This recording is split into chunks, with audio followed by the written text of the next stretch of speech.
अस्सलाम वालेकुम मेरे प्यारे व्यूवर्स। आज मैं लेकर आई हूँ चॉकलेट एक्लेयर्स की रेसिपी जो बहुत बहुत मज़े के बनते हैं, मगर इसे बनाना इतना आसान नहीं जितना आपको नज़र आएगा। मगर आपको परेशान होने की ज़रूरत नहीं है, इसे मैं आपको बहुत आसानी के साथ बनाना सिखाऊंगी। बस आप ध्यान से सुनिएगा और देखिएगा। मेरे बताए हुए तरीके से बनाएंगे तो बिल्कुल परफेक्ट और ज़बरदस्त बनेंगे, क्योंकि इसमें गलती की कोई गुंजाइश नहीं है। उम्मीद है आपको मेरी बात समझ आ गई होगी। तो चलिए रेसिपी बनाना शुरू करते हैं। इसे बनाने के लिए एक पतीली में बगैर चूल्हा खोले 100 ग्राम मक्खन डालेंगे, फिर 1 कप रूम टेम्परेचर का पानी डालेंगे और चूल्हा ऑन करेंगे। फिर साबित चीनी 1 टीस्पून डालेंगे और नमक 1 चुटकी डालेंगे और मक्खन को पानी में मेल्ट करेंगे। दरमियानी आंच पर आप देख सकते हैं कि मक्खन मेल्ट होना शुरू हो गया है, और जब मक्खन मुकम्मल तौर पर मेल्ट हो जाए और पानी की सतह पर झाग या बबल्स बनने लगे, जैसा कि आपको नज़र भी आ रहा है, तब 1 कप मैदा डालेंगे और फ़ौरन स्पैचुला की मदद से मैदे को तेज़ी के साथ मिक्स करेंगे। कोशिश करिएगा कि नॉन स्टिक बर्तन का इस्तेमाल करें।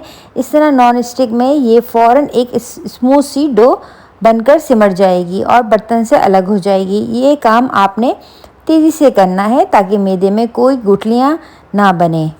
बस जैसा मैं कर रही हूँ आप भी बिल्कुल इसी तरह करिएगा और स्पैचुला की मदद से बिल्कुल स्मूथ डो तैयार कर लेंगे। नॉन स्टिक बर्तन के इस्तेमाल से मैदा चिपकता नहीं है, जैसा कि आप देख रहे हैं। जब डो अच्छे से स्मूथ हो जाए तब हम चूल्हा बंद कर देंगे और तैयार डो को एक दूसरे गहरे बाउल में डाल देंगे ताकि स्टीम थोड़ी सी निकल जाए, और स्पैचुला को चलाते हुए स्टीम निकालेंगे और ठंडा करेंगे और साथ ही मज़ीद स्मूथ करेंगे। और जब स्टीम निकल जाएगी, मगर डो हमारी गर्म ही होगी, ध्यान रहे कि सिर्फ स्टीम निकालनी है। फिर 1 अंडा डालेंगे और फुल पर अच्छे से बीट करेंगे। देखिए 1 अंडा डालकर बीट करने से ये ऐसा हुआ है। स्पैचुला से इसे समेट लेंगे, फिर दूसरा अंडा पूरा डालेंगे और फुल स्पीड पर दोबारा इस बीट करेंगे। अच्छे से बीट करेंगे और बीट करने के बाद स्पैचुला की मदद से डो को दोबारा समेटेंगे ताकि हमें ये पता चल सके कि डो में मज़ीद अंडे की ज़रूरत है या नहीं। मगर हमारी डो 2 अंडों के बाद भी ठोस शक्ल में है, मगर हमने 2 अंडों के बाद अंडे हाफ हाफ करके डालना है ताकि एक्लेयर्स की डो काफ़ी सॉफ्ट हो और अपना शेप होल्ड कर सके, ना कि बह जाए। बस आप ध्यान से अंडों को थोड़ा थोड़ा करके डालते जाएंगे और डो को स्पैचुला की मदद से चेक करते जाएंगे कि अब हम तीसरा अंडा आधा डालेंगे और बीट करेंगे। मगर बीट करने के बाद अंदाज़ा ये हुआ कि तीसरा अंडा भी पूरा जाएगा, इसलिए आधा बचा हुआ तीसरे अंडे को भी पूरा डालेंगे और अच्छे से बीट करेंगे और स्पैचुला से डो को समेट कर देखेंगे ताकि हमें पता चल सके कि मज़ीद कितने अंडे डालना है। मगर अभी भी हमारी डो ठोस शक्ल में है, जबकि हमें एक्लेयर्स की डो गाढ़ी लिक्विडी जो अपना शेप को होल्ड कर सके ऐसी चाहिए। अब हम चौथे अंडे को फेंट कर आधा अंडा डालेंगे, पूरा नहीं डालेंगे क्योंकि हमने थोड़ी थोड़ी करके अंडे डालेंगे। अगर हमने गलती से पूरा अंडा डालकर बीट करेंगे तो हमारा बैटर लिक्विड हो जाएगा और एक्लेयर्स अपना शेप होल्ड नहीं कर सकेगी। इसलिए आधा अंडा डालकर बीट करेंगे। फिर डो बीट करते हुए बीटर के पैडल के साथ रोल होगी, मगर आप इसी तरह बीट करिएगा। मगर अभी भी ये वैसा नहीं बना है जैसा हमें चाहिए, इसलिए इसमें चौथा अंडा का बचा आधा अंडा भी डाल देंगे और अच्छे से बीट करेंगे। मगर ये अभी भी 4 अंडे डालने के बावजूद बीटर के पैडल के साथ रोल हो रहा है। अब हम दोबारा स्पैचुला की मदद से बैटर को पैडल से निकाल कर चेक करेंगे कि मज़ीद अंडे की ज़रूरत है या नहीं। मगर आप देख सकते हैं कि ये अभी भी ठोस शक्ल में है और उठाने पर स्पैचुला से गिर नहीं रही है। मैं ये आपको एक एक अंडे डालते हुए इसलिए दिखा रही हूँ कि एक्लेयर्स में सारा खेल अंडों का होता है, क्योंकि इसमें हर बार बनाने पर अंडों की तादाद में फ़र्क आएगा, यानी कभी पूरे 4 जाएंगे, कभी 5 जाएंगे और कभी 4.5 अंडे जा सकते हैं।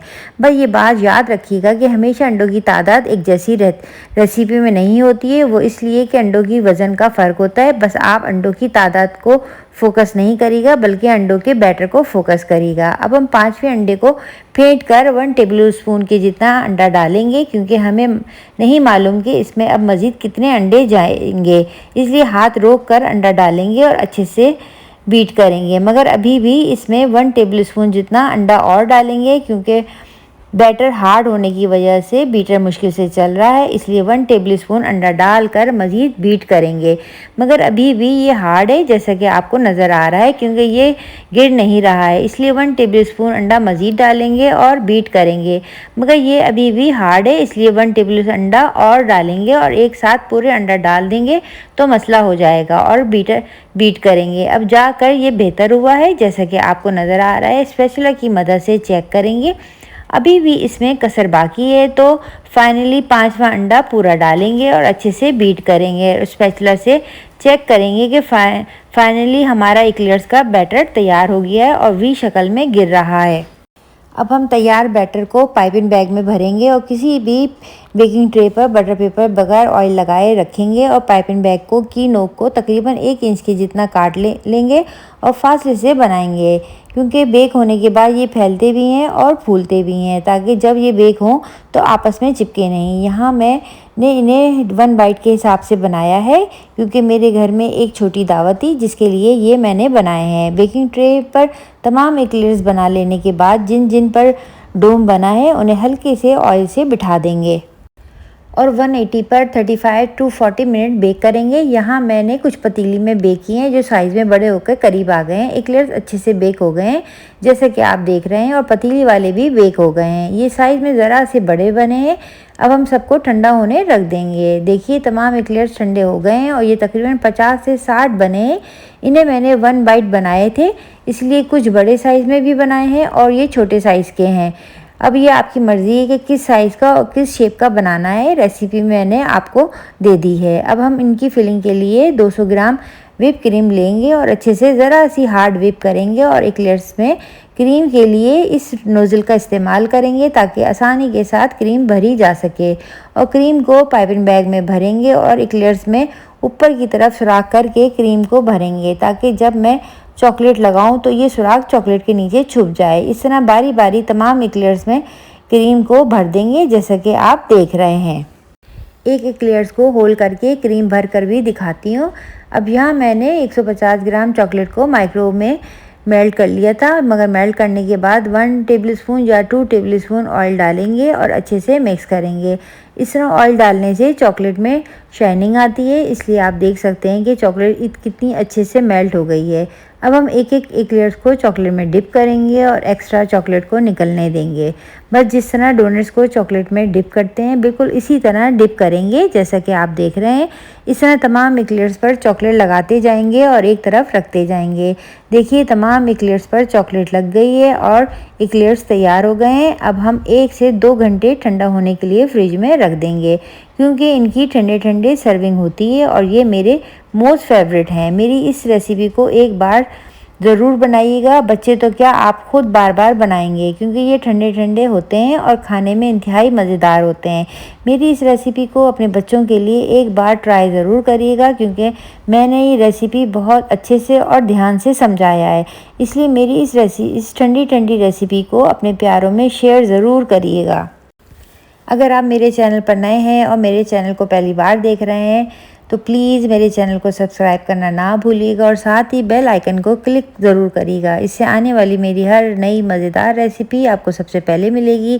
रेसिपी अच्छी लगी है तो अपने फ्रेंड्स और फैमिली मेम्बर्स के साथ मेरी ये रेसिपी शेयर ज़रूर करिएगा और साथ ही लाइक और कमेंट्स करना ना भूलिएगा। अपनी दुआओं में हमेशा मुझे याद रखिएगा। मैं फिर मिलूँगी जल्द एक नई मज़ेदार रेसिपी के साथ। अल्लाह हाफिज़।